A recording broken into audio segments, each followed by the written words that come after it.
Happy birthday to you. Ah, the allure of old Hollywood, where stars wore an innocent veneer like a glamorous mask. But as we peel back the layers, you'll discover that even in Tinseltown's golden era, nothing was ever truly 100% innocent.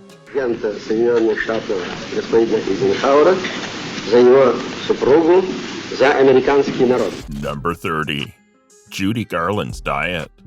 Judy Garland, the iconic star of The Wizard of Oz, was catapulted into fame when she was signed by MGM at the tender age of 14. But her journey into the glamorous world of Hollywood came at a cost. The studio was relentless in pressuring her to lose weight for her first role in La Fiesta de Santa Barbara. To achieve the desired look, they put Garland on a highly restrictive diet of chicken soup and black coffee. She was also encouraged to take up smoking and rely on popping diet medicine pills to shed the pounds. While this drastic approach may have yielded short-term results, it took a severe toll on Garland's health and well-being. Combine this with allegations of assault, partly attributed to MGM co-founder Louis B. Mayer, and the immense pressure she faced as a child star, and it's no wonder she turned to unhealthy coping mechanisms. Garland battled with addiction and emotional turmoil throughout her life, ultimately passing away at the young age of 47 in 1969. Number 29. Marilyn Monroe and JFK. Marilyn, the original blonde bombshell, used her stunning looks to her advantage during her meteoric career. Her beauty brought her fame and fortune, but also led to countless controversies, particularly in her relationships with men. Marilyn was married to baseball legend Joe DiMaggio and renowned playwright Arthur Miller. But her romantic escapades extended beyond these unions to include none other than the President of the United States, John F. Kennedy. Rumors of her involvement with JFK started swirling when Marilyn famously sang Happy Birthday to the Commander-in-Chief at his 45th birthday celebration. By this time, Marilyn's personal life was in shambles. She had endured 3 marriages, and her movie career was facing its own challenges. Speculations were rife that Marilyn was not only having an affair with John, but also with his brother Robert Kennedy. Some even claim she was planning a press conference to come clean about these alleged affairs. However, life took a tragic turn when she was found dead in Los Angeles in 1962, at the age of just 36, from a barbiturate overdose. Number 28.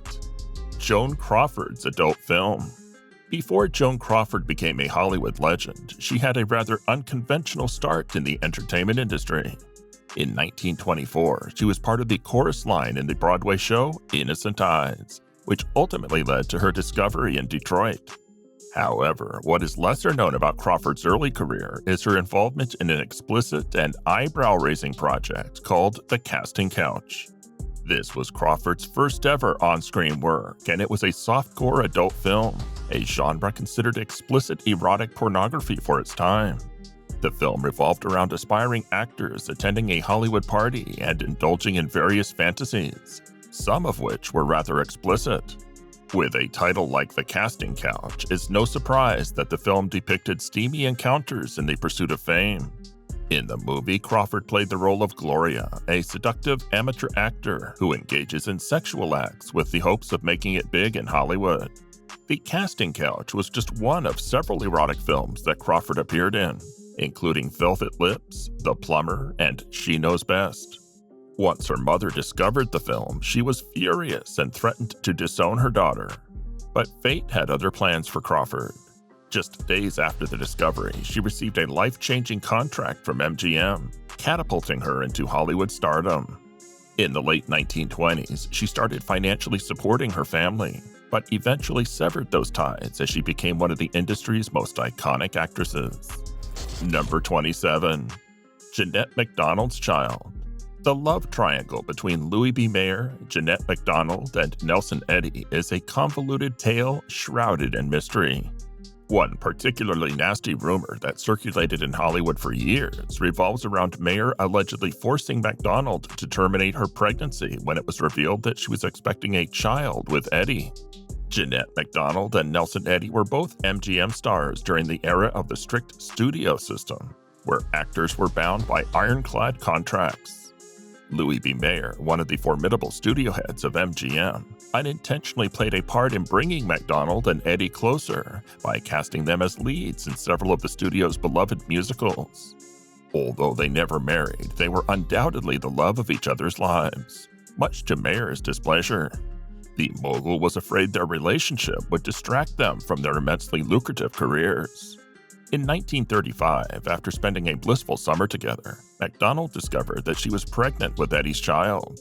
This presented a significant problem for Mayer, as the young, unwed actors were raking in substantial profits for the studio. Mayer purportedly resorted to coercive tactics, warning McDonald that if she didn't undergo an abortion, he would blacklist both her and Eddie, thus ruining their careers. The rumor takes a tragic turn at the end of summer 1935. McDonald tragically miscarried the child. However, when Eddie and Mayer received the news, they both assumed that she had yielded to Mayer's threats. Eddie, disheartened by the situation, ended his relationship with the actress. Meanwhile, Mayer was elated by the news and went on to pressure McDonald into more film projects.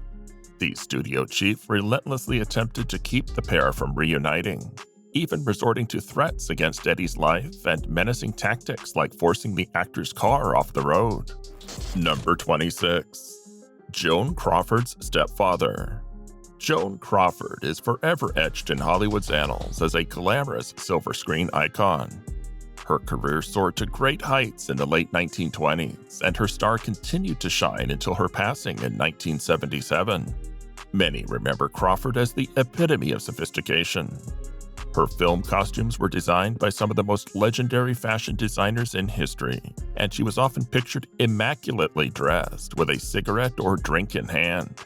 According to Rachel Schuchert, a writer who extensively researched the private lives of old Hollywood stars for her book series Starstruck, Joan had a tawdry past that she was constantly trying to put behind her. Crawford's origins were far from the glitz and glamour of the Hollywood elite. Born into a working-class family, her father was a common laborer from San Antonio, Texas, who departed shortly after her birth. Her mother subsequently relocated the family to Lawton, Oklahoma, where she remarried a man who managed the local opera house. This man, Henry Casson, is at the heart of one of the salacious Joan Crawford rumors. According to Schuchert, Henry was allegedly involved with Joan when she was just 11 years old. The discovery of this situation led Joan's mother to end the marriage. A few years later, the family relocated to Kansas City, where the rumors took an even darker turn. Schuchert suggests that Joan's lack of hygiene as a teenager resulted in her inadvertently spreading crabs around Kansas City, which later contributed to her obsession with cleanliness upon entering Hollywood. Number 25. Natalie Woods' mother. Natalie Wood, a Hollywood darling since her toddler years, displayed an undeniable talent and it factor that propelled her from a beloved child actress to one of the top stars of the golden age of Hollywood. With an Oscar nomination under her belt and a filmography that included iconic films like Rebel Without a Cause and West Side Story, Wood was a fixture of Hollywood tabloids, known for her high-profile romances and glamorous appearances. While Natalie Wood basked in the spotlight, her mother Maria had her own set of issues. A spirited yet ethically ambiguous woman, Maria often played a role in provoking the infamous rampages of Natalie's father, Nick.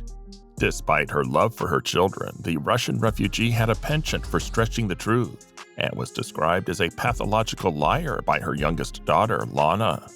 It was often impossible to ascertain whether Maria's words were true. Much like an actress, Maria reinvented herself as needed and played new roles in the ever-evolving script of her life. Her obsession with make-believe, coupled with a fortune teller's prediction that her second child would be, quote, known throughout the world, led Maria to fixate on Natalie. However, one of the deepest secrets buried in Natalie's closet of skeletons was the shocking end of her fairy tale first marriage to Bobby Sox idol Robert Wagner. To protect Wagner's image, Natalie publicly took the blame for their abrupt divorce in 1961. She never refuted the gossip circulating in fan magazines, hinting at an alleged affair with her co-star Warren Beatty during the filming of Splendor in the Grass. As a self-described dutiful child, Natalie was trained by her mother to remain silent and not rock the boat. Throughout her life, she maintained her silence, often to protect others, as was her way. But whether in life, in death, or even after her passing, no one seemed to protect her. Certainly not her mother, the directors who exploited her, the studio executives who looked the other way, or the sheriff's detectives and coroner's examiners investigating her drowning in 1981. Number 24. Bette Davis and Joan Crawford feud. The legendary feud between Bette Davis and Joan Crawford, which spanned decades, came to a dramatic head when they co-starred in Whatever Happened to Baby Jane in 1962. The following year, when Bette received an Oscar nomination, Joan set out to sabotage her in two cunning ways. She waged a fierce campaign against her, and she volunteered to be the designated award acceptor for any Best Actress nominee who couldn't attend the ceremony. Anne Bancroft clinched the award, giving Joan the opportunity to gleefully step on stage and accept it on Bancroft's behalf. She even posed alongside the other winners as if she had won. This act of usurping Betty's Oscar glory was a powerful testament to the feud's intensity. In 1939, Bette Davis was the top adult female box office draw, just trailing behind the child star Shirley Temple, underscoring her remarkable career. Both Davis and Crawford had severed ties with their respective studios, Warner Brothers and MGM, and rumors had circulated about their rivalry, both on and off-screen. Their alleged on-set conflicts during the 1940s fueled this speculation, particularly after Crawford won the Best Actress Oscar in 1945 for Mildred Pierce, a role that Davis was rumored to have rejected. Their paths had crossed only once before on screen, in cameo roles in 1944's Hollywood Canteen, but they had not shared scenes. Their first on-screen collaboration was Whatever Happened to Baby Jane in 1962, a project that whipped the press into a frenzy. Number 23. Ingrid Bergman had an affair. In an era where Hollywood scandals involved extramarital affairs among actors and actresses, Ingrid Bergman's decision to leave her marriage and embark on a relationship with Italian director Roberto Rossellini in 1950 nearly sent the press into meltdown. Bergman became entangled in a whirlwind of hate mail and scandalous tabloid gossip. Movie theaters even refused to screen her films. The vitriol was so intense that Bergman left the U.S. and didn't return until 9 years later in 1959. By then, the tide of public opinion had shifted after she secured her second Academy Award for Best Actress for her role in the 1956 movie Anastasia. This comeback represented a remarkable turn of events in her tumultuous personal life and public image. Number 22. Actor Charles Laughton's Fetish. The golden age of Hollywood holds some dark secrets, and one of the most shocking stories comes from Scotty Bowers' memoir, Full Service: My Adventures in Hollywood and the Sex Lives of the Stars. Bowers claims to have been intimately involved with or arranged liaisons for numerous top celebrities of the era. In one of the most bizarre revelations, Bowers exposes the secret fetish of British actor Charles Laughton. According to Bowers, Laughton invited him over with a hot young male guest while his wife was out. Upon their arrival, a peculiar scenario unfolded. Laughton began assembling a sandwich, meticulously slicing lettuce and tomatoes and arranging them on sourdough bread. He sprinkled a dash of lemon juice and a pinch of salt and pepper. After a few minutes of preparation, Laughton held the sandwich slices in one hand and a pot in the other, leading the young man into the bathroom. Bowers describes what happened next. Quote, Charles was the first to return. He put the plate with the bread slices on the kitchen table. I could see that the lettuce and tomatoes had been slightly smeared with a light brown substance. Seconds later, Ted appeared in the kitchen. His erection was gone, and he looked decidedly sheepish, perhaps even a trifle embarrassed. I stared at him curiously, and he pulled a face, hoping that Charles wouldn't notice. He pointed at the bread slices on the plate and then lightly patted his backside. And then Charles Laughton proceeded to eat the sandwich. Number 21. Maureen O'Hara caught. Maureen O'Hara, a prominent star of the 1940s, is best remembered for her role in Miracle on 34th Street. However, in November 1953, O'Hara found herself at the center of tabloid gossip when the magazine Confidential ran a story claiming that she was spotted kissing someone during a movie screening at the famous Grauman's Chinese Theater. The magazine went further, alleging that O'Hara and her mystery companion were asked to leave for getting a little too intimate. Known for her clean-cut image and keen on protecting her reputation, O'Hara decided to take legal action. She partnered with the state of California, which was also pursuing Confidential for its sensational reporting style. In 1957, they took the magazine to court. To prove her innocence, O'Hara presented her passport, demonstrating that she wasn't even in the country when the supposed incident took place. Despite this compelling evidence, the jury couldn't reach a verdict, resulting in a hung jury.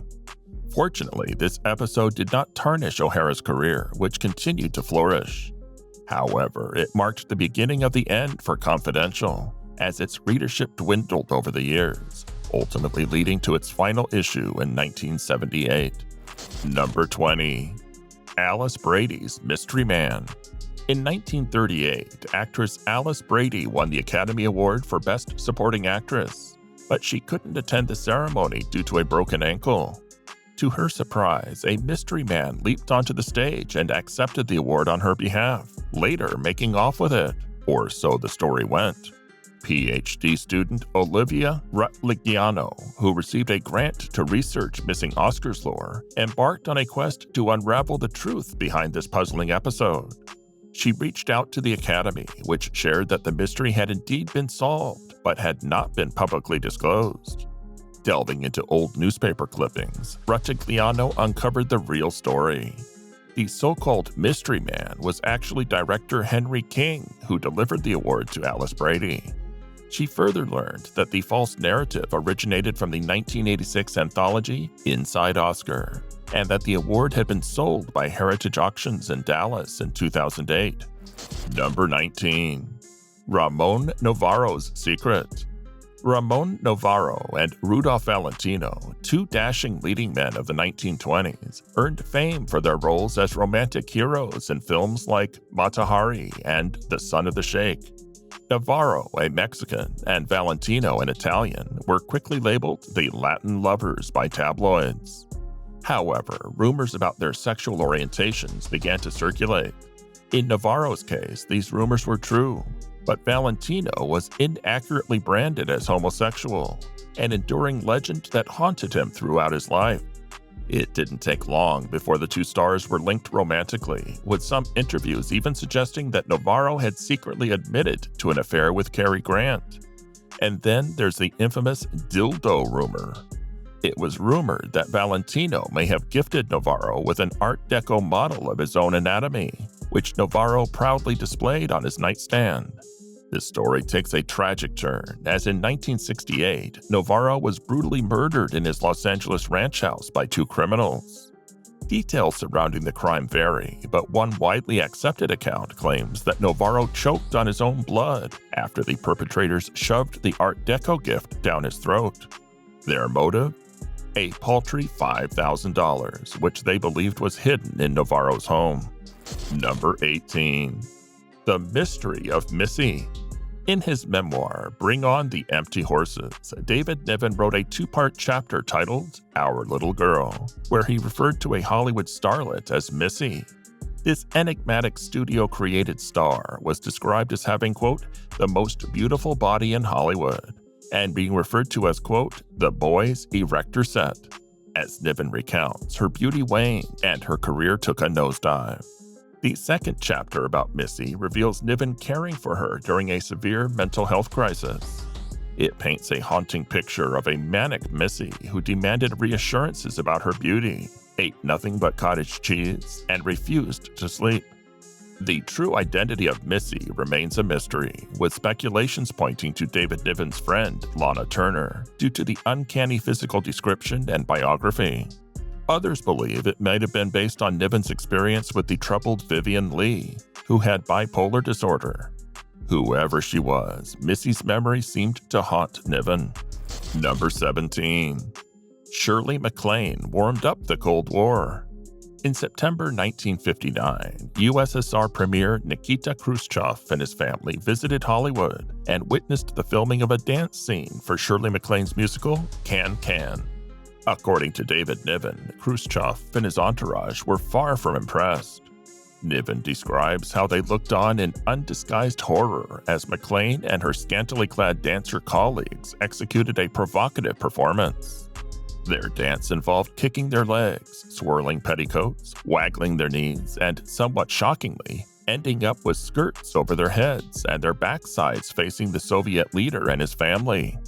Khrushchev's succinct reaction to the performance was, quote, disgusting, as reported by Niven. Number 16. Jerry Lee Lewis married his cousin. Rock and roll legend Jerry Lee Lewis made headlines when he married his 13-year-old cousin, Myra Gail Brown, in 1958. The marriage raised eyebrows not only due to the family connection, but also because of the substantial 22-year age gap between Lewis and Brown. This controversial union caused a lasting stain on Lewis's career. Brown later reflected on their relationship, saying, quote, "It was something that marked Jerry for life. We kept thinking every year, every 6 months, that it was going to go away. They're going to stop talking about it, and it just didn't happen. But it brought me and Jerry very close, and we had 10 incredible, wonderful years together after that." Number 15. Clark Gable's secret. During the filming of Gone with the Wind, the iconic American actor Clark Gable engaged in an affair with his co-star Loretta Young. The affair led to Young becoming pregnant, which could have caused a major scandal, as Gable was already married to Maria Langham. To avoid public embarrassment, Young decided to leave the country as her pregnancy became visible, only returning to give birth to the baby. Young then arranged for the child's adoption and later adopted her herself, all in an attempt to keep the truth hidden. The child, Judy, didn't discover that Gable was her biological father until she turned 31, as Gable never publicly acknowledged her as his daughter during his lifetime. Number 14. Mysterious death of Thomas Ince. A shadow of mystery hangs over the death of movie producer Thomas Ince in 1924.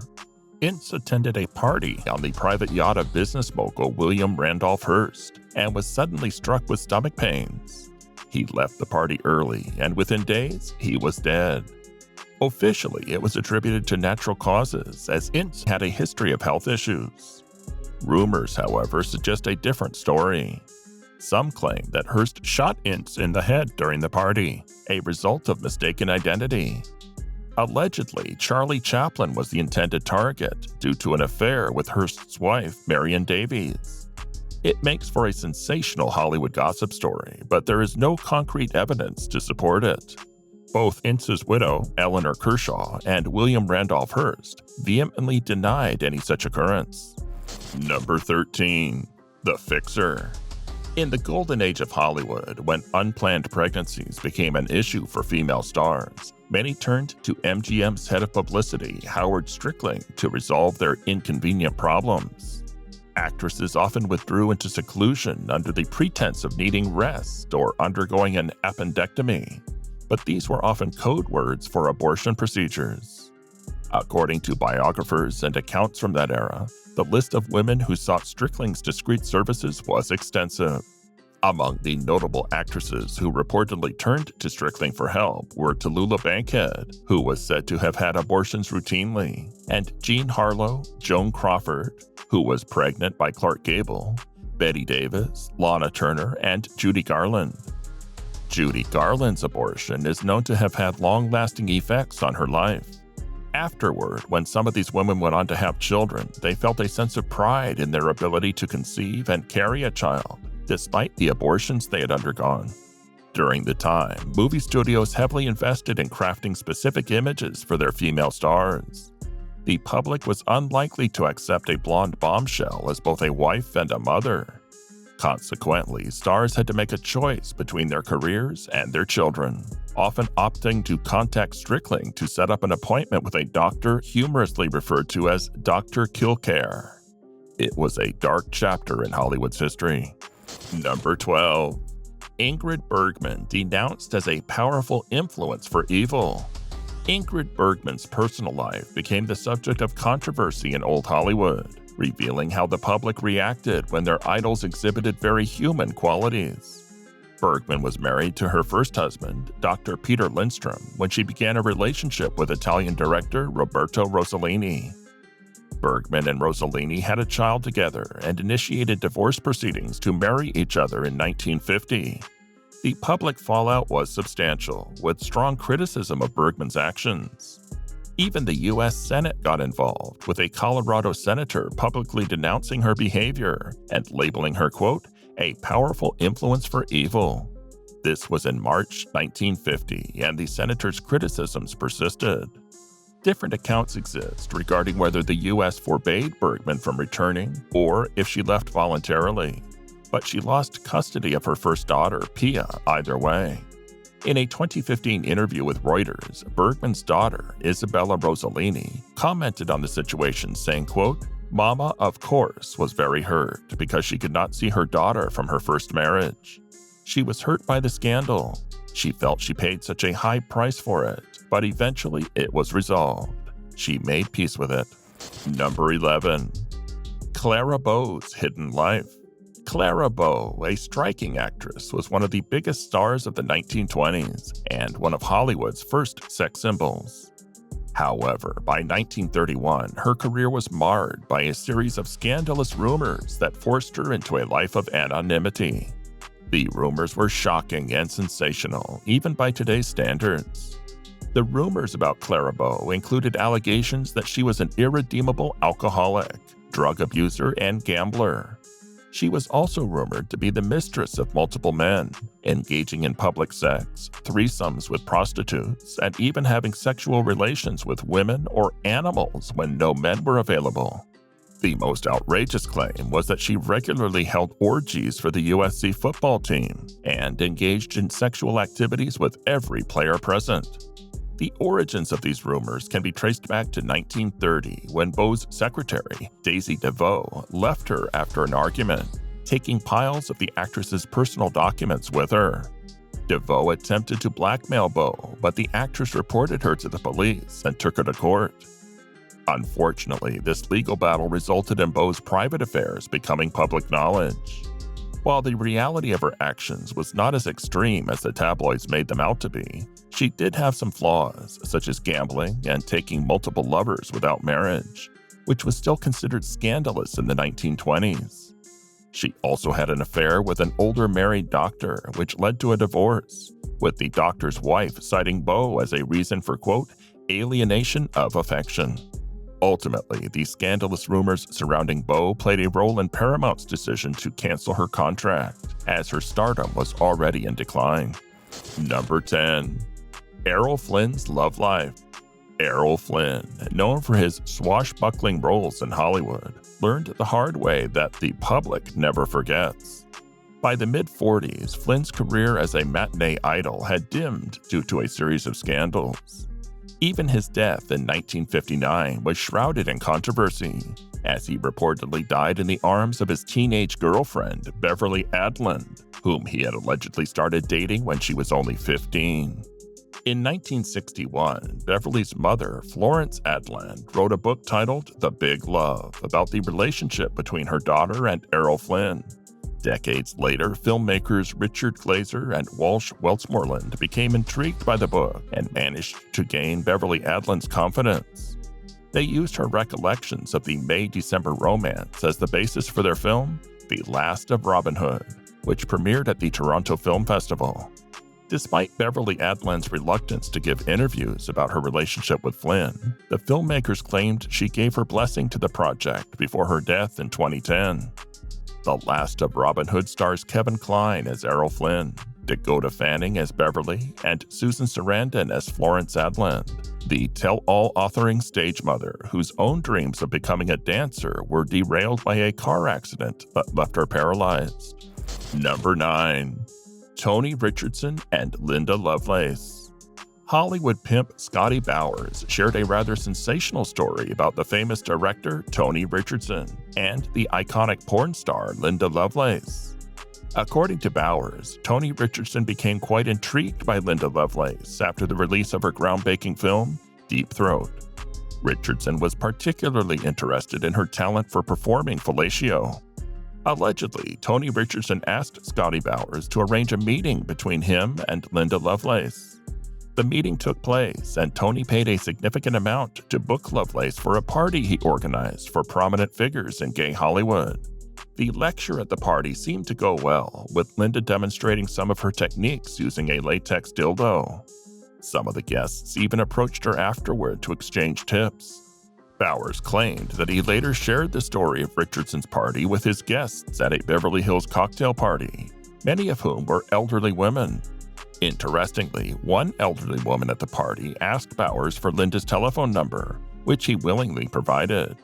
2 weeks later, Linda called him to inform him that she had given a demonstration to a large group of elderly Beverly Hills socialites. Number 8. Jean Harlow was not allowed to get married. Jean Harlow, one of the original blonde bombshells of Hollywood, had signed a contract with MGM that included a morality clause forbidding her from getting married, particularly to her co-star William Powell. The studio's reasoning was that a single woman was deemed more alluring to the common man, and they wanted to maintain her sexy, unattainable image. In addition to these contractual restrictions, Jean Harlow reportedly became pregnant due to an affair. To maintain absolute discretion in Hollywood, she checked into the Good Shepherd Hospital under the pseudonym Mrs. Jean Carpenter. The hospital employed private doctors, ensuring that her real identity remained confidential. Number 7. Charlie Chaplin's relationships. Charlie Chaplin, the comedy genius who became a global icon early in his life, was known for his extensive pursuits of women. He often boasted that he had been with a staggering 2,000 women throughout his lifetime. However, what Chaplin didn't explicitly mention was his preference for younger women. Chaplin's first high-profile romance was with his 19-year-old co-star, Edna Purviance, when he was 25 years old. But it was a few years later, at the age of 29, that he became completely infatuated with a 16-year-old child actress named Mildred Harris. His infatuation for Mildred was evident in his actions, as he would send her flowers and wait for her outside the studio where she worked. Their relationship quickly escalated, leading to marriage, the loss of a child, and eventual divorce. As a boast, Chaplin's claims about his numerous liaisons may seem obnoxious, but as a fact, it's rather neutral. However, the women who were involved with him, and in some cases bore his children, bore the brunt of his selfish, domineering, and cruel personality. It appeared that the adoration he received from the public, known as Chaplinitis or Chaplinoia, went to his head. One of the first women to experience this was Edna Purviance, a 19-year-old actress he hired after placing an ad in the San Francisco Chronicle that read, quote, "Wanted, the prettiest girl in California to take part in a moving picture." While they started as co-stars, their relationship evolved beyond that. However, as Chaplin's dedication to his work began to eclipse the attention he paid to his girlfriend, Edna began seeing another man. Number 6. Lana Turner's daughter. Lana Turner, a famous Hollywood star who worked with MGM for 17 years, was best known for her roles in films like Peyton Place, 1957, and The Postman Always Rings Twice, 1946. Her personal life was marked by numerous marriages and romances that often made headlines. The most sensational incident occurred when her lover, Johnny Stompanato, was stabbed to death by Turner's 14-year-old daughter, Cheryl Crane. Crane recalled that on the fateful night, she'd gone upstairs to work on a book report when her mother came in and informed her that she was going to ask Johnny to leave. Her mother told her not to come downstairs, but warned her they might have an argument. However, as Crane was in her room, she overheard the heated argument between her mother and Stompanato. Initially unfazed, she decided to intervene when she heard Stompanato threaten to disfigure her mother and destroy their family. Later that night, Crane confessed to being responsible for Stompanato's death, explaining that she wanted to protect her mother from his violent threats. Following her confession, she was placed in a juvenile hall for 3 weeks, and the incident was extensively covered by the media. Number 5. Loretta Young hid her pregnancy and then adopted her own child. Loretta Young, a prominent Hollywood actress, successfully transitioned from being a child star to a leading lady in the film industry. During the filming of Call of the Wild, Young had a romantic involvement with a co-star, leading to an unexpected pregnancy. In the Hollywood of that era, many actresses were forced to undergo abortions to protect their careers. However, Young chose a different path. In a daring and calculated move, Young concealed her pregnancy and staged a sickbed interview to portray herself as being ill with a mysterious ailment. She gave birth in secret and then emerged in Hollywood as a single mother who had adopted an orphaned baby named Judy. Number 4. Alfred Hitchcock was a bad director. Tippi Hedren was an up-and-coming actress who received an offer to work with legendary film director Alfred Hitchcock. Her lead role in the film The Birds is considered a cinematic masterpiece. However, what many don't realize is the difficult and troubling experience she endured while working with Hitchcock. Hitchcock was known for his behavior toward leading ladies on set. He would often subject them to bizarre demands and harassment. During The Birds, he forced Tippi Hedren to work with live birds, resulting in scratches on her face. He also threw stuffed crows at her during filming. Hedren described the experience as, quote, grueling and nightmarish. Hitchcock frequently demanded that his blonde leading actresses date him, but Tippi Hedren refused his advances. It's rumored that Hitchcock used his influence to ensure she would not find work in Hollywood again, effectively ending her career in the industry. Number 3. Rock Hudson's secret. Rock Hudson, one of Hollywood's leading men of the 1950s, harbored a secret that was heavily stigmatized at the time. Hudson, like many other gay actors, felt compelled to marry women to avoid speculation about his sexuality. He married Phyllis Gates, and there were signs that she may have suspected his true sexual orientation. The situation came to a head when Phyllis administered a Rorschach test to Hudson, possibly as a way to address his sexuality indirectly. While the media of the time did not openly report on Hudson's secret, he eventually came forward and admitted that he had dated men while married to Phyllis. Hudson's confession was a significant movement in the history of LGBTQ+ representation in Hollywood. Tragically, Rock Hudson also holds a dubious place in history as one of the first celebrities to be diagnosed with HIV/AIDS, which eventually led to his passing. Number 2. Liz Taylor's relationships. Elizabeth Taylor, famous for her striking violet eyes and glamorous image, was a beloved figure in the media. However, behind the scenes, her personal life was marked by several scandals. One of the most notorious occurred shortly after the death of her husband, director Mike Todd, in a plane crash. It was reported that Taylor sought solace in the arms of Todd's best friend, Eddie Fisher. The scandal deepened because Fisher was married to Taylor's good friend, Debbie Reynolds. Fisher eventually left Reynolds for Taylor, causing significant turmoil and heartache. Despite the hurt Taylor may have caused her friend, Debbie Reynolds, they later seemed to reconcile. Number 1. Frances Farmer's entire life.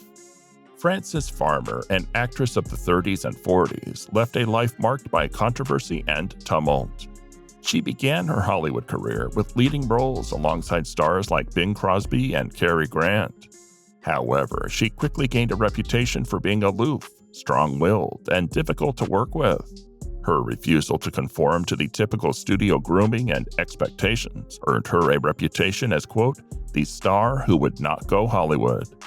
Her career took a nosedive as a result, with Paramount reducing her to mediocre roles. Farmer's struggles intensified and she faced legal troubles. After an altercation with a hairdresser, she was committed to a psychiatric ward at Los Angeles General Hospital. She was declared mentally incompetent, subjected to shock therapy, and possibly lobotomized, though there is some debate around the latter claim. She was released in 1950 and attempted to revive her acting career, but it was an insurmountable challenge. Frances Farmer passed away in 1970 at the age of 56.